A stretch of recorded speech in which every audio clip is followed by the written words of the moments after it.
राम कृष्ण दो एक है, अंतर नहीं निमेश। इनके नयन गंभीर है, उनके चपल विशेष। मानव जीवन से जुड़े हुए भगवान के दो अवतरण हैं, राम और कृष्ण के रूप में।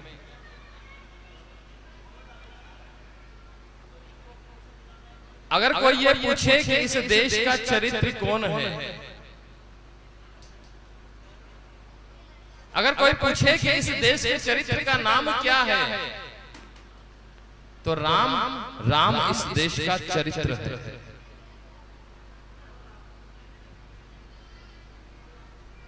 राम के जैसा पुत्र,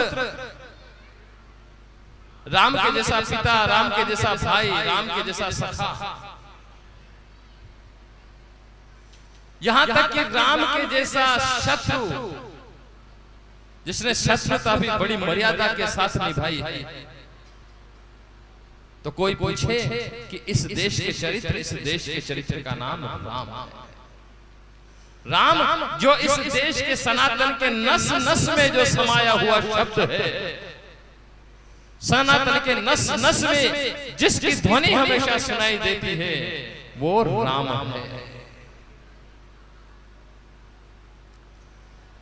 कड़ी धूप में परिश्रम करता हुआ, मेहनत करता हुआ किसान मजदूर जब थक कर क्लांत होकर बैठ जाता है, तो बैठकर सहसा अपने मस्तक से जब अपने श्वेत पसीने की बूंदों को छिटकारता है, तो उसके मुंह से बरबस केवल एक ही नाम निकलता है, वो है राम।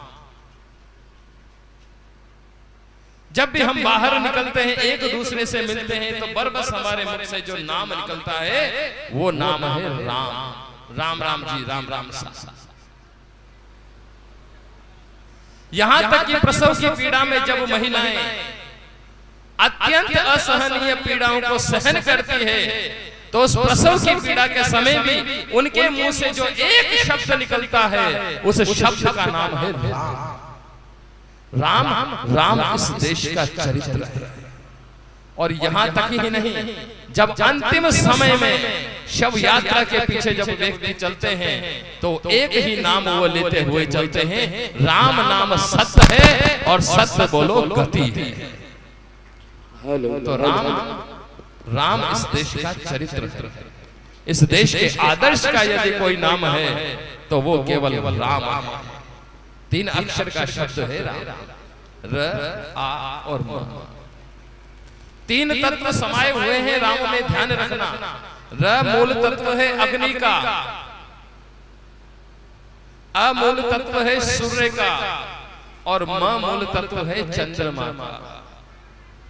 तो सूर्य जैसी तेजता, अग्नि जैसी ज्वलनशीलता, लेकिन चंद्रमा जैसी शीतलता अगर किसी के अंदर है, तो वो राम है। राम के जैसा कोई आदर्श शत्रु हो सकता है? राम रावण का युद्ध हो रहा है, और युद्ध का समय भयंकर युद्ध राम रावण के बीच में।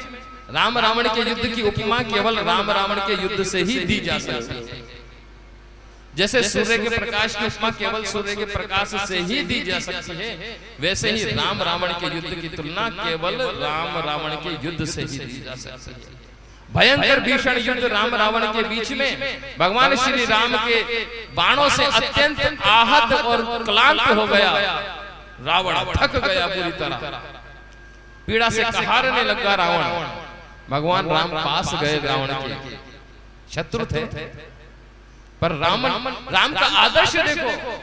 भगवान राम पास गए रावण के, रावण से कहा, लंकेश आज आप बहुत थक गए हो, आज युद्ध नहीं करेंगे, आप जाकर विश्राम करो, पहले अपने घावों को सही करो, फिर स्वस्थ होकर आना, हम फिर युद्ध करेंगे। ऐसा आदर्श कोई दूसरा हो सकता है? रावण अपने मस्तक को झुकाकर अपने महलों में गया। मंदोदरी महारानी ने कहा कि स्वामी आपके तीर के घावों को निकाल देते हैं, लेकिन मंदोदरी क्या देखती है, रावण ने सिर नीचे कर रखा है और रावण रो रहा है।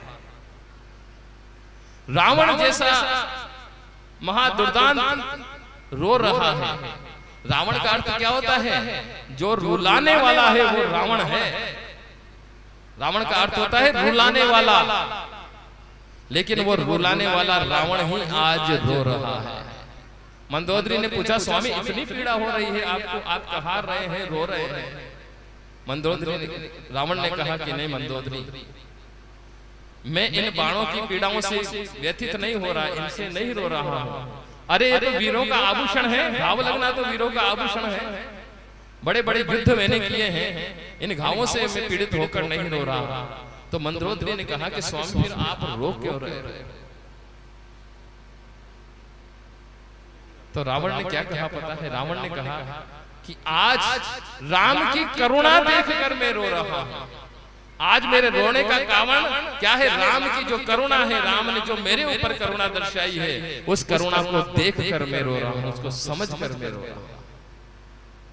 अरे जिस राम की पत्नी को मैंने छीन लिया और उसके कारण राम एक बैरागी होकर बन बन भटकने लगे, जिसको मैंने इतनी पीड़ा दी, आज वो राम मेरी इन घावों की पीड़ा को देखकर कारुणिक होकर कहता है कि लंकेश जाइए, इनका पहले आप थोड़ा सा इलाज कीजिए, स्वस्थ होइए, फिर वापस आकर युद्ध कीजिए।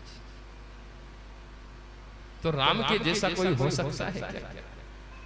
राम का अद्भुत